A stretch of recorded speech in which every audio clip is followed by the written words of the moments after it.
Hi friends, வணக்கம்.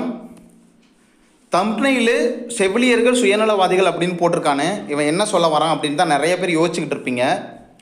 ஆமாம், செவிலியர்கள் சுயநலவாதிகள் தான். ஏன்னா நம்மளில் நிறைய பேத்துக்குன்னா 100ல் 90% என்ன நினைப்பாங்க அப்படின்னா, ஏன்டா நர்சிங் படித்தோம் அப்படின்னு தான் நினைப்பாங்க. ஏன்னா அவங்களுக்கு கிடைக்கிற சேல்ரி, அவங்களுக்கு கிடைக்கிற ரெஸ்பெக்ட்டு, அவங்க இருக்கிற அந்த அடிமைத்தனம், இதெல்லாம் வந்து ஏன்டா படித்தோம் அப்படின்னு தான் யோசிக்க சொல்லும். இதில் ஒரு 10% வந்து என்ன நினைப்பாங்க அப்படின்னா, நர்சிங்கை தாண்டி வேறு எந்த ப்ரொஃபஷனும் பெரிய ப்ரொஃபஷன் கிடையாது, இதில் கிடைக்கிற சாட்டிஸ்ஃபேக்ஷன் எதுலேயுமே கிடைக்காது அப்படின்னு சொல்லுவாங்க. யாருன்னா அந்த 10% வந்து பார்த்திங்கன்னா இந்த ப்ரொஃபஷனில் சக்ஸஸ் ஆனவங்க. ஸோ அவங்களுக்கு அது வந்து பார்த்திங்கன்னா பெரிய ப்ரொஃபஷனாக தெரியும். ஆனால் 90% வந்து நம்ம என்ன நினைப்போம் அப்படின்னா, ஏன்டா இதை படித்தோம் அப்படின்னு தான் நினைப்பாங்க. செவிலியர்களை வந்து நம்ம சுயநலவாதிகள் அப்படின்னு ஏன் சொல்கிறோம் அப்படின்னா, பிஹெச்டியே முடிச்சிருந்தாலும், நீங்கள் வந்து டாக்டரேட்டே நர்சிங்கில் முடிச்சிருந்தாலும் நர்ஸ் தானே அப்படின்ட்டு ஏளனமாக சொல்கிறவங்க இருக்கிற வரைக்கும், நம்ம ப்ரொஃபஷன்லேயே அதை வந்து சொல்லுவாங்க, எவ்வளோ படித்தாலும் நர்ஸ் தான் அப்படின்ட்டு. இதை நான் நிறைய பேர்த்திட்ட இருந்து கேள்விப்பட்டிருக்கேன்.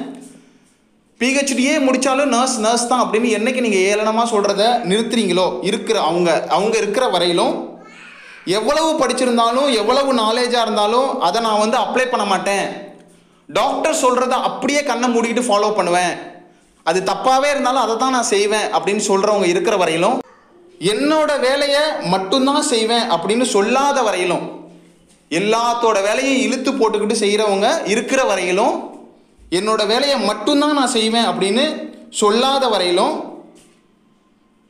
எல்லா வேலையையும் யார் இழுத்து போட்டுக்கிட்டு செய்கிறவங்க இருக்கிற வரையிலும், தன்னுடைய ப்ரொஃபஷன் எக்கேடு கெட்டாலும் பரவாயில்ல, நான் வந்து பெர்மனெண்ட் ஆகிட்டேன், என் லைஃப் செட்டில் ஆகிடுச்சு, எந்த பிரச்சனை வந்தாலும் நான் எதுக்கு குரல் கொடுக்கணும், எனக்கு என்ன அதில் பெனிஃபிட் இருக்குது அப்படின்னு சுயநலமாக யோசிக்கிறவங்க இருக்கிற வரைக்கும் நர்சிங் ப்ரொஃபஷன் இப்படியே தான் அடிமைத்தனத்தில் தான் இருக்கும்.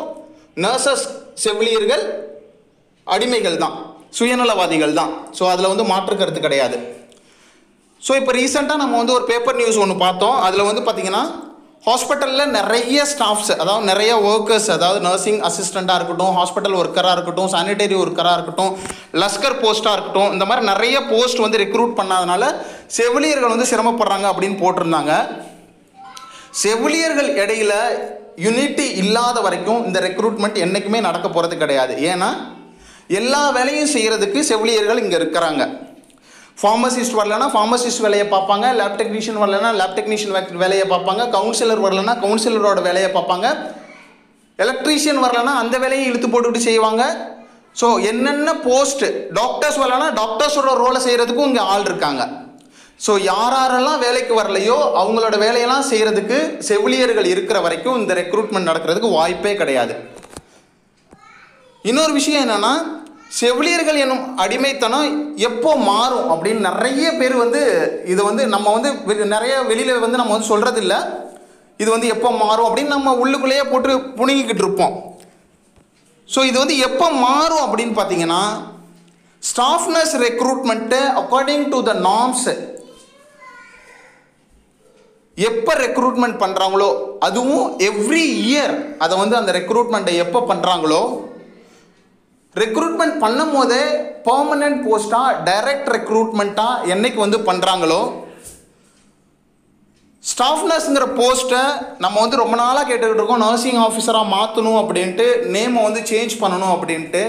அது என்னைக்கு சேஞ்ச் ஆகுதோ, டைம் டு டைம் ப்ரமோஷன் எப்போ வந்து நடக்குதோ, இதையெல்லாம் தாண்டி நர்சஸ்க்கு மத்தியில் ஒரே குடும்பமாக, ஒரே யூனிட்டியாக, இதில் வந்து private, government, GNM, BSc, MSc, PhD, graduation, under graduation, so இந்த மாதிரி எந்த ஒரு வேற்றுமையும் இல்லாமல் நம்ம எல்லாரும் நர்சஸ்ஸு, நம்ம எல்லாம் ஒரு ஃபேமிலிக்கு கீழே இருக்கோம். ஒருத்தவங்களுக்கு ஏதாவது ப்ராப்ளம்னாலும் அது வந்து எல்லாத்தையும் சஃபர் பண்ணும். ஸோ இது நம்மளோட ப்ரொஃபஷனோட க்ரோத் அப்படின்னு நினச்சி என்றைக்கு எல்லாரும் சேர்ந்து வந்து நமக்கு தேவையானதை கேட்டு பெறுறாங்களோ, அன்னைக்கு தான் நம்மளோட செவிலியரோட ப்ரொஃபஷன் வந்து, செவிலியரோட வாழ்வாரம் வந்து மாறும். ஸோ அதில் வந்து டவுட்டே கிடையாது. இதையும் தாண்டி நம்ம ஏற்கனவே சொன்ன மாதிரி, என்னைக்கு நீங்கள் வந்து நர்ஸ் தான் அப்படின்னு ஏளனமாக சொல்கிறத நிறுத்துறீங்களோ, என்னைக்கு நீங்கள் வந்து தப்புனா தப்பு அப்படின்னு எடுத்து சொல்கிறீங்களோ, என் வேலையை மட்டும்தான் நான் செய்வேன், அடுத்த வேலைக்கு அவங்கள ரெக்ரூட்மெண்ட் பண்ணுங்க அப்படின்னு சொல்கிறீங்களோ, ஏதாவது ஒரு நர்சிங் ப்ரொஃபஷனில் யாருக்காவது ஒரு ஸ்டாஃப் நர்ஸுக்கு ரியலாகவே ஏதாவது ப்ராப்ளம், ஜென்யூனான ப்ராப்ளம் அப்படின்னா எல்லாரும் சேர்ந்து குரல் கொடுக்குறீங்களோ அன்னைக்கு தான் நம்மளோட அடிமைத்தனம் மாறும். ஸோ அடுத்தடுத்து நம்மளோட செவிலியர் ப்ரொஃபஷனில் க்ரோத் கண்டிப்பாக இருக்கும். ஸோ இதை உங்களுக்கு சொல்லிடலாம் அப்படின்னு தான் நான் இந்த வீடியோவை போட்டேன்.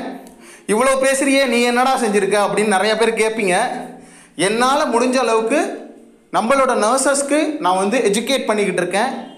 ஸ்டேட் கவர்மெண்ட்டை தாண்டி, கான்ட்ராக்ட் பேசிஸை தாண்டி நிறைய லைஃப் நர்சஸ்க்கு இருக்குது, சென்ட்ரல் கவர்மெண்ட்டில் இருக்குது, அப்ராடில் இருக்குது, நிறையா படிக்கலாம். ஸோ அதுக்கு நான் ஃபுல்லாக எஜுகேட், என்னால் முடிஞ்ச அளவுக்கு நான் எஜுகேட் பண்ணிக்கிட்டு இருக்கேன். ஸோ இது நம்மளோட சேனலை ரெகுலராக ஃபாலோ பண்ணிங்க அப்படின்னா கண்டிப்பாக உங்களுக்கு வேறு லெவலில் நாலேஜ் போகும். ஸோ தட் அடுத்தடுத்து என்ன நம்ம பண்ண முடியும் அப்படின்னு உங்களுக்கு தெரிய வரும். ஸோ அடுத்தது என்ன பண்ணலாம் அப்படின்னு நீங்கள் யோசிக்கும் போது அதுக்கு நம்மளோட வீடியோஸ் எல்லாம் கண்டிப்பாக ஹெல்ப்ஃபுல்லாக இருக்கும். ஸோ தொடர்ந்து நம்மளோட வீடியோவை பாருங்கள். இந்த வீடியோ யூஸ்ஃபுல்லாக இருந்தால் மறக்காமல் லைக் பண்ணிட்டு உங்கள் ஃப்ரெண்ட்ஸுக்கு ஷேர் பண்ணிக்கோங்க.